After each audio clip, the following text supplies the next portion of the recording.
Hi folks, so I've decided to do another video on, I'm sure you guys have realized what this video is about, or is going to be about Muzmatch, yes. I have stopped searching on or using social matrimonial site for some time.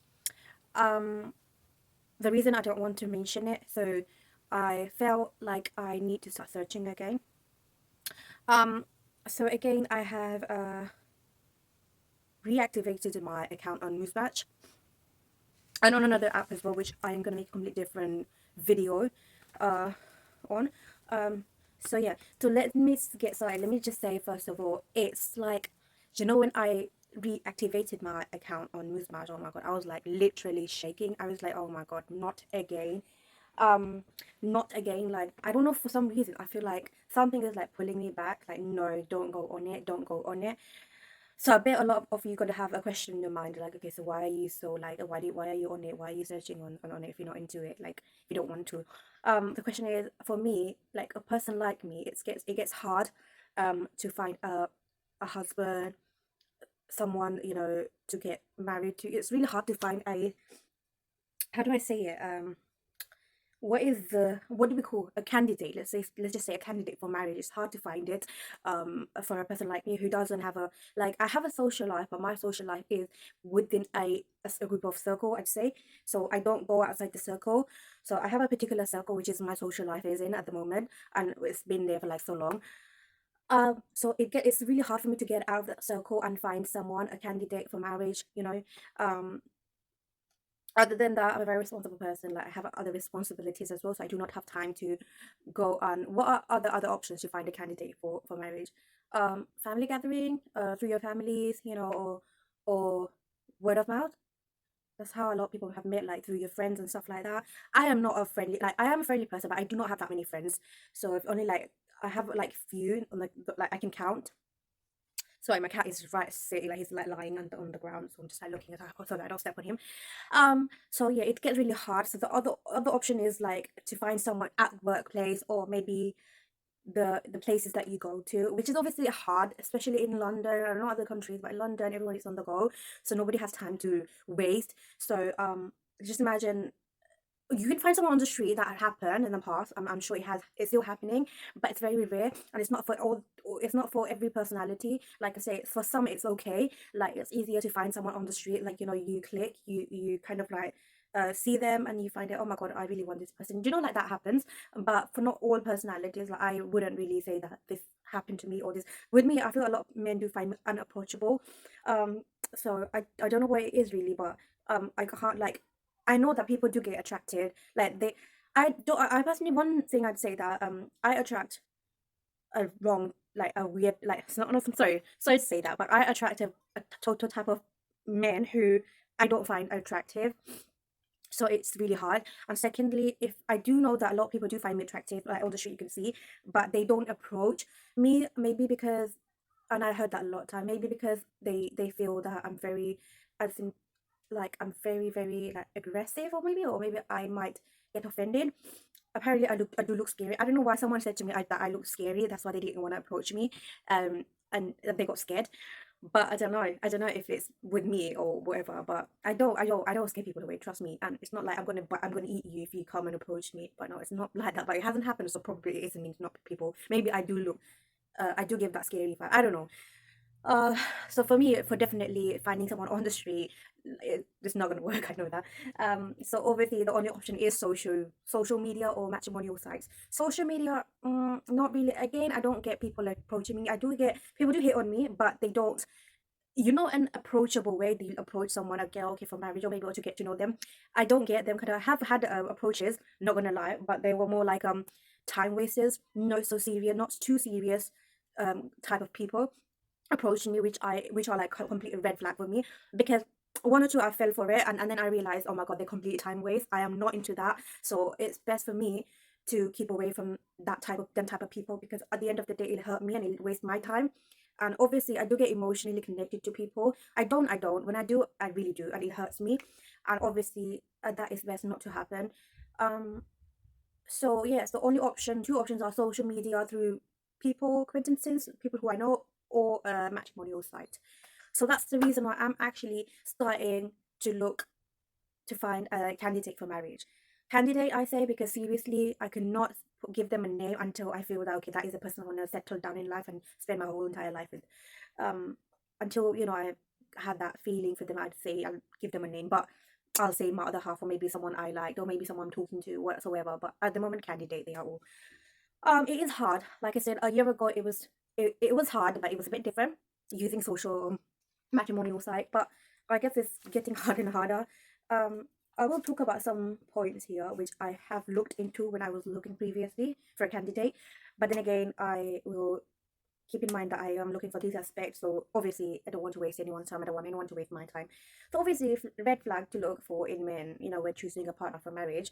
Just specifically, I'm saying for marriage, for not for dating, but for marriage. So if you're into dating, so I'm sure you might have a different I don't know, points to look into. I mean, I don't know. I don't know about dating, so I would not say. But this is exactly what I'm looking for. That's why I would say that if you're into marriage, yeah, probably you should look into these points. So number one is who does not pray. So red flags are always obviously for me, who does not pray his daily prayers. I wouldn't say okay if he doesn't complete all his five prayers, because no one perfect. I don't most a lot of time I don't complete my five times of prayers. I probably would do four prayers, three prayers, depending on how busy I am, or I'm not bothered, because we are, come on, let's be real, we do have a shaitan in all of us, and we do kind of like fall for it, fall in the trap, and we're like, oh my god, no, I can't be bothered, I can't do wudu, so just leave it. So it's okay. But at least the thing is that you have a good iman, or you do have in mind that I want to pray. I feel Allah. That's all it matters to me. Number two, someone who is friends with girls. Obviously, I feel like that's another thing. This point is very, very, it can be an invalid in a lot of way, but it doesn't work nowadays, because I feel every guy has friends, like female friends, and I think every other girls have male friends. At some point, it does get something like fishy at some point. I don't know, but I feel it's better because it makes life more healthier and less worries and stuff like that. If a guy doesn't have a female friends to a point, I'd say, like there should be a boundary that you should not really cross. There should be a limit, a line, and that's fair enough for me. But I would really say that reduce your female friends if you are into marriage. Number three, who drinks alcohol. Drugs, alcohol, definitely no, a red flag for me. I don't want to get into those issues, because obviously, though, if someone is an alcoholic here, I don't know about that. The fact that people do say that it's easy. Yes, they can stop at some point of life, but I feel like it's a struggle, and whether it'll be a complete successful to quit alcohol or drug, no, I don't want to get into that. So no way. Number four, someone who does not care for deen or take it seriously. Again, with prayers, like I said, I think I did cover it with the prayers part. Yeah, someone who's not into like Islamically, they just not even bothered. They don't care about Islam, whether they're Muslim or I don't know. So that's another red flag for me completely. He needs to have faith in deen, obviously. He needs to care. He must care for Islam, and he needs to be like okay, he needs to know that he's a Muslim. If he's a Muslim and he's just like ignoring Islam, that's a very no for me, a big no for me. I mean, I don't want to go hell with him, obviously, because if my spouse, other half, is a disbeliever, then obviously it doesn't matter if I believe in Allah or not, he's going to drag me to hell with him anyways, because I'm going to be living with him. That makes sense. Um, Someone who doesn't respect elders. Elders doesn't only mean elderlies. It doesn't always mean elderlies. Elders could be someone, for example, your brother, your older sister, your parents for sure, grandparent, anybody, like uncle across the road who's like maybe 15 years older than you, just say 15 or 10 years older than you, or brother who's 10 years older than you. You got to respect elders. You cannot treat them like they're your age, or you cannot treat them they're younger than you, with respect. Respect comes from your mouth. So the way you speak to them, the way you present your language, I don't know, it's all about that for me. So yeah, he needs to respect elders. Um, Someone who threatens or tries to leave you constantly. I've fallen for this. I've fallen for this. I experienced this for a short period of time, which was really, really, really, really, really, really, really heartbreaking for sure. It doesn't feel nice when someone does that. Trust me. I can't not go through that again. Um, 1, 2, 3, 4, 5, 6, 7. Someone who is flirty with other girls. Again, with the female, someone who has female friends. Same thing again. I'll say like flirtiness. No, if he wants to flirt, he could only flirt with me as a spouse or as a pre-partner, someone you've trying to know to get married or before marriage. You can flirt with me as long as it's healthy flirting. It's fine. Um, 8, bad current reputation in general, yeah, I don't know about others, but I feel like I'm not a judgmental person, but when it comes to certain things, yes, you have to be judging, you have to be judgmental a bit for a better life, obviously for your own good. um so I'm not gonna say I'm not a judgmental person. Maybe I am 50-50. No, maybe 70% I'm not, maybe 30% I am. Let's be real. um so yeah, you need to have a good reputation, obviously, because I have a really good reputation. I have a higher standard. I'm a grounded person. Like, I am a down to earth person. I don't like flying on the sky. I do not like showing off what I have. I don't have anything, but whatever I have, alhamdulillah, I'm happy with that. But then still again, I have built a reputation. Like, I don't know what I've achieved in life. Maybe I haven't achieved anything, but one thing I have achieved is respect, a good reputation. Like, I know when I go out on the street, people would look at me and they say, "Oh, this is the girl who lives with her granny, who takes care of her granny, who's I've seen is so caring towards her dad," and they look at me in that respectfully way, and that's all mean to, like, that means a lot more than holding a degree, and people be talking, "Oh my God, she is so educated, she's such a bright person." No, that with me, earning respect is more of a thing for me than whatever. So yes, having a good reputation in general, yes. Gaslights you, yeah, I feel gaslights you is a huge red flag, because obviously, mm, no, you can't fall into that. No, that's just not. It's very uneasy. Does someone who doesn't t- lower his gaze? Yeah, I mean, I believe in that. If someone loves you or someone wants to marry you, they will, in a way, they will lower his gaze when he's looking at you. I think it's the way it's called controlling yourself. Yes, you would fall for that person when you're in love with someone. Yes, you will, whatsoever. But most importantly, lower. Sorry. Oh, I have a list, guys. Sorry. Lowering your gaze at other girls, especially when you're walking down the street and then you have a bunch of girls walking towards you. Do not. If I see that guy is particular who's supposed to be mine, looking at the girls, that is a big red flag. In general, whether I'm with him or not, whether I'm watching him or not, he should not do that. If he does that, means he doesn't have genuine feeling for you. No, no. Um, his following is all girls, especially girls showing their beauty and not wearing hijab on social media. Yeah, but again, in general, if he has too many female followers on social media, definitely he is not the type that you would want to settle down with. Just be real, guys. Sorry, guys, for saying this, but who doesn't make time to speak to you or interact with you. Oh my God, I have gone through this. No, it gives you a major pain in the ass. No way. When you're talking to someone and then you feel like that's it, this is it, like you have met your soulmate, this is the person you want to get married to, this is the person you want to have kids with, this is the person you want to grow old with, be with in your good time, bad time, and then all of a sudden they will stop talking to you. They would have no interaction with you, constantly ignoring you. Even you're going after them, you gave them space. I have given a person space, enough space, so that he doesn't feel like he's getting isolated in such a relationship whatsoever. I wouldn't even call it a relationship which I was in, but I would say I was in the talking period where I have fallen for him so badly. I have made a video about it as well. And I feel like we were interacting. Is someone calling me outside? A girl? Anyways, so guys, I need to go and check on her. I'm sorry for the interruption.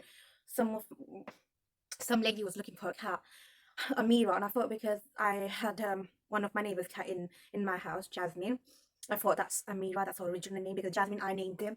All the other neighborhood cats that come to me, I have named them separately. So I thought that Jasmine was Amira and the lady was looking for Jasmine, so I had to get her out. But unfortunately, the lady isn't looking for Jasmine. Her cat is someone else. Her cat is Amira. I don't know. Anyways, back to the topic. So what was I saying? I forgot.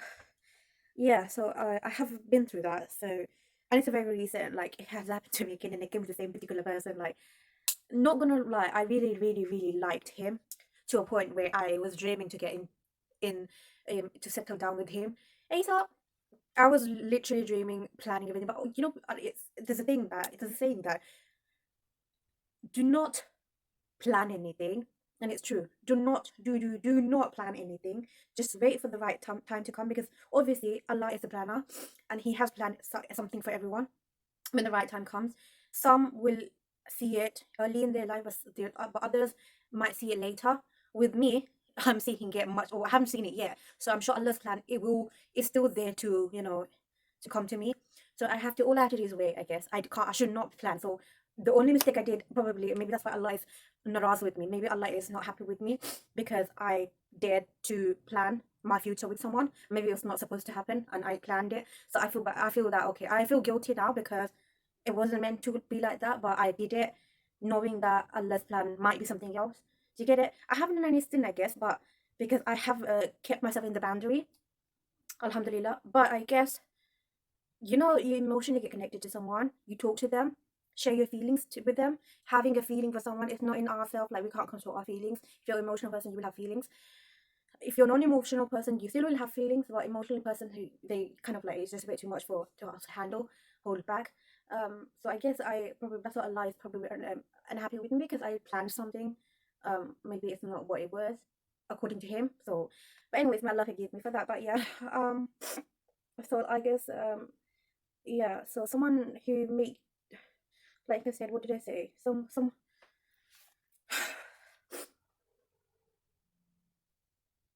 Someone who doesn't make time to speak to you or interact with you, be it for whatever reason it could be. Maybe they have going through a difficult time. Maybe they are facing some kind of issue which they cannot talk about, or they don't want to involve you in it.